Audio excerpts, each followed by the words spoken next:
Ignition sequence starts. 6, 5, 4, 3, 2, 1, 0. Liftoff. We have a liftoff.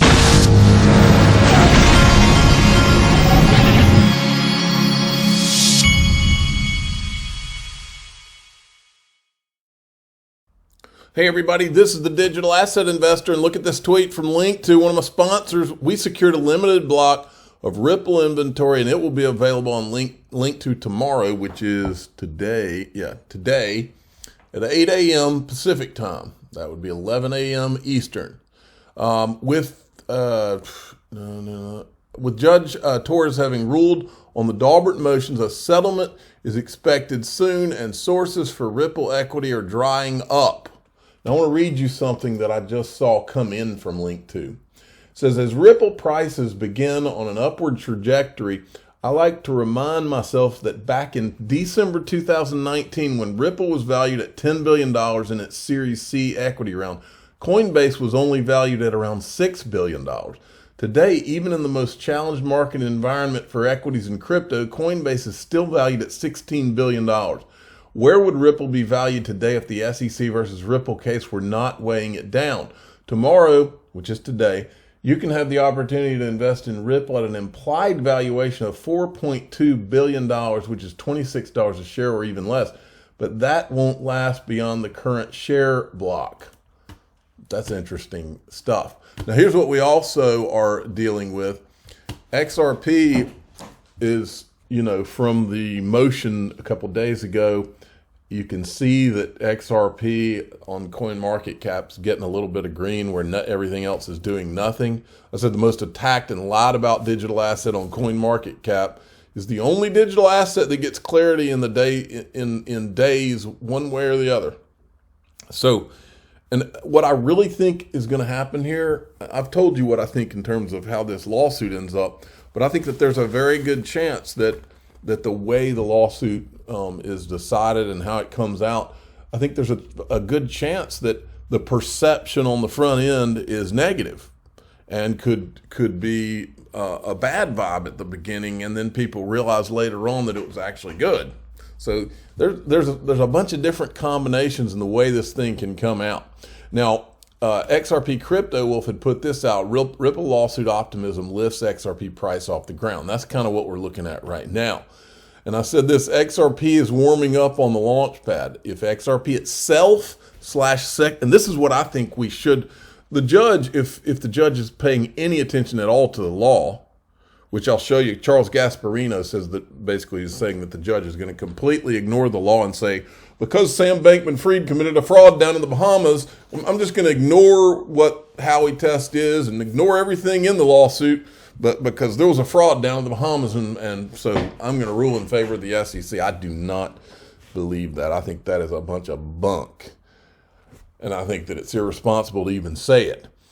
XRP is warming up on the launch pad. XRP, if you get XRP itself / secondary markets not a security, if that comes out of this, I believe that lights this thing up. Brad Garlinghouse is weighing in on what he experienced in Washington, some thoughts from last week's visit to D.C. I'm stating the obvious, but the crypto industry at large in the U.S. needs to rebuild trust through both utility and transparency due to FTX, Terra, and more. It's the only way we collectively move forward. The headwinds keep growing with the SEC declaring war on crypto. Chair Gensler continues to harp that firms simply need to come in and register, but the truth is there's no infrastructure in place for a registered token or trade, nor clarity as to what these tokens are. If you want to regulate, then regulate. Put in the hard work to build a framework and set guidance so that as so many G20 countries are already doing. The 27 EU member countries can agree on a set of rules with MiCA. What's stopping the U.S.? Nothing.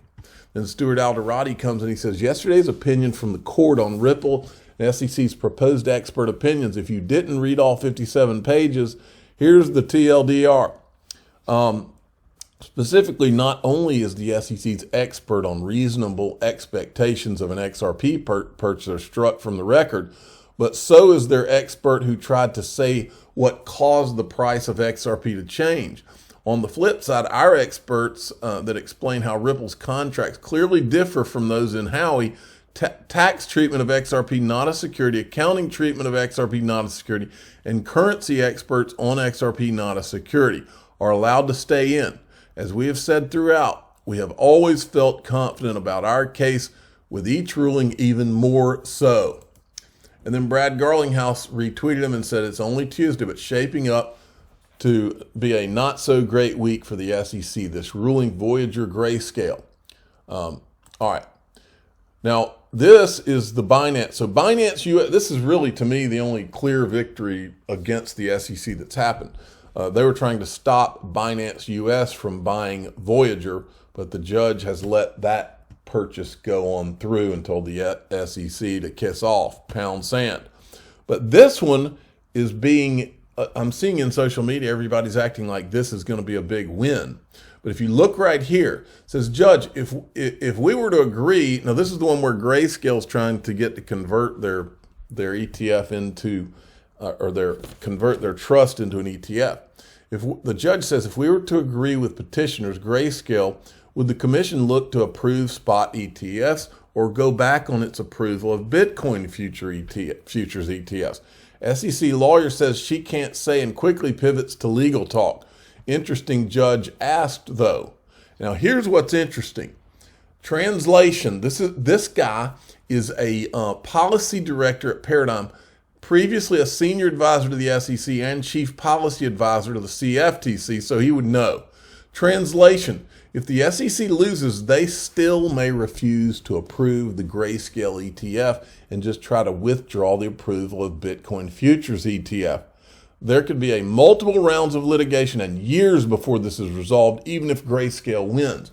Folks, this is why I keep saying, we're literally looking at a potential in every way possible that XRP is the only digital asset with clarity. Okay? And then you've got John Deaton. John Deaton is now starting to step forward. You can see this happening. John Deaton is now starting to step forward as an industry representative. He was even on the interview wearing his Bitcoin socks, and he had XRP shirt. So John Deaton, you can see him transitioning to saying, hey, I want to represent the whole industry, not just XRP. And then you got Brad Garlinghouse going to Washington, D.C. because he wants to be a part of helping the whole industry. You know, those are things that if I was Brad Garlinghouse, I would do the same thing. If I thought maybe I was about to get clarity by myself, I would probably want to be seen going to Washington, D.C. to help the whole industry. It keeps going back to what Charles Hoskinson said. You know, there's going to be at one time he said settlement, another time he said judgment, but he was hearing something. At 49, I've learned one thing. Rumors don't come out of nowhere. They come out of some kind of a foundation of just like comedy. Jerry Seinfeld said one time that good comedy, there's got to be, even if it's tragic, a story you're telling. Good comedy, real comedy, is usually based in some foundation of truth, and that's what makes it funny, because people can identify with it in their own lives. Well, this is no different. These rumors, we've heard Charles Hoskinson, we saw that Bitcoin Maxi lady go on Bartiromo, and they both floated this idea that there was some kind of a settlement. Hoskinson said it would be bad for the industry. I'm smelling something cooking here. And I mean, Brad's a CEO, and if I was a CEO, and I thought I might get clarity, I'd be up in Washington, D.C. fighting for the whole industry too. Now here, Charles Gasparino had John Deaton on his show yesterday. Now you got to remember, Charles Gasparino, look, kudos to Charles Gasparino. I'm not going to say anything bad about the guy because he was helpful in traditional financial media in the ETHgate when nobody else was. And so I'm not pointing this out. I'm just saying I'm not pointing it out to say he's an asshole or whatever. I'm just pointing this out to say I think I hope he's 1,000% wrong, because if Charles Gasparino's right in this clip, our country, you can kiss it goodbye, because decisions are now made on a political basis and the law doesn't matter anymore. Watch this. Let's just say the SEC wins this, and a lot of people think they will, given what happened with Sam Bankman-Fried. It's going to be hard for a judge to basically side on the in crypto's favor. Does it have a ripple effect through the industry in the sense that how does that make Coinbase? That means Coinbase. That means Binance.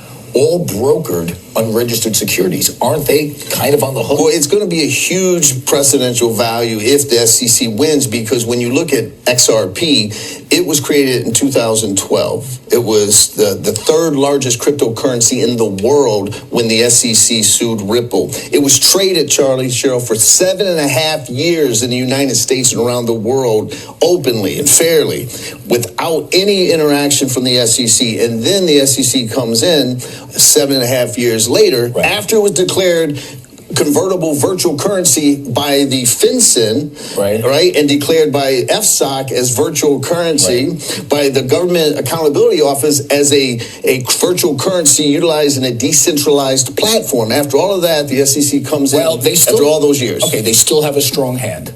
If they win, that ripples throughout the industry. And that's what I was getting at. If XRP is deemed security. Do you think they're going to win? No. I think the SEC is going to lose, but that doesn't mean Ripple's going to get an outright win either.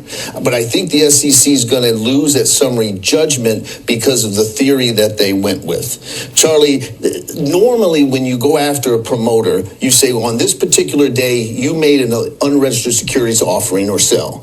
And that particular transaction was a security, an investment contract. And now they're saying that all sales of XRP, the token itself is a security. I think that's the problem. See, John, this is why all eyes are on this case, by the way, and why Twitter blows up every time you come on the show. Just to point out, guys. I think the SEC is going to win, and I tell you, it's going to be a bad day for crypto if they win. Okay, we're going to put that dinner on that.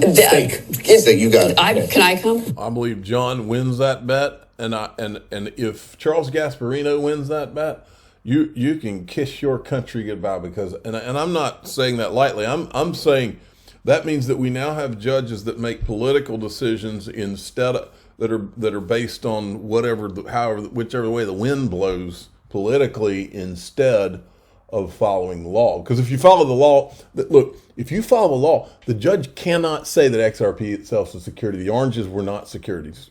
So if the judge rules that XRP itself is a security, there's only a couple of things that can mean. One is corruption. One is threats, or who knows what's going on. I don't trust anything going on in this country anymore. I mean, we've seen it. We've seen corruption everywhere. You know, the last place is with judges, right? I even question our Supreme Court, what some of them have done. But unbelievable times we're in. But think about this. This is what Charles Gasparino is basically saying. So we've got a government. We've got Elizabeth Warren, Gary Gensler. They hate crypto. Step one. We got a government. It has planning sessions with FTX. Everybody, Congress, SEC, CFTC, the Federal Reserve Chairman, they're having planning sessions with FTX. We know that. FTX is, quote, exposed as a fraud. All of a sudden, it's a fraud. That fraud is used to try to indict the entire crypto industry, even parts of it that have not been accused of fraud. Remember, there's no accusations of fraud in the Ripple, Brad Garlinghouse, Chris Larson cases. None. And it's almost like a freaking plan, folks. Almost like a plan. Look at this. Here's Jerome Powell talking about how crypto is in disarray. Why not watch him speak while you look at his meeting with Sam Bankman-Fried? We're watching what's been happening in the crypto space. And, what we see is, quite a lot of turmoil. We see fraud. We see a lack of transparency. We see run risk, lots and lots of things like that. And so what we've been doing is making sure that the regulated financial institutions that we supervise and regulate are careful, are taking great care in the ways that they engage with the whole crypto space. Okay, now I want to just briefly hit this. You know what? I'm going to skip this. I'm going to move this over. Okay, I'm going to cover that in a minute. Let's see. Maybe in my next video I'll go over that. I'm more interested in showing you this. All right. I've been saying since I started this channel, words mean things. This was from February 16th, 2023. Ripple's Creator Fund enables Phygital NFT projects on the XRP ledger. Well, words mean things. And when you come out with the word Phygital for the first time, I've never seen that word before, I tend to remember it. Now, let's go down to, let's see what it says here. Ripple CTO David Schwartz predicted earlier this year that the second wave of tokenized assets would shift to utility-based NFTs. In fact, every Ripple executive that weighed in predicted that 2023 would be the year of real-world utility.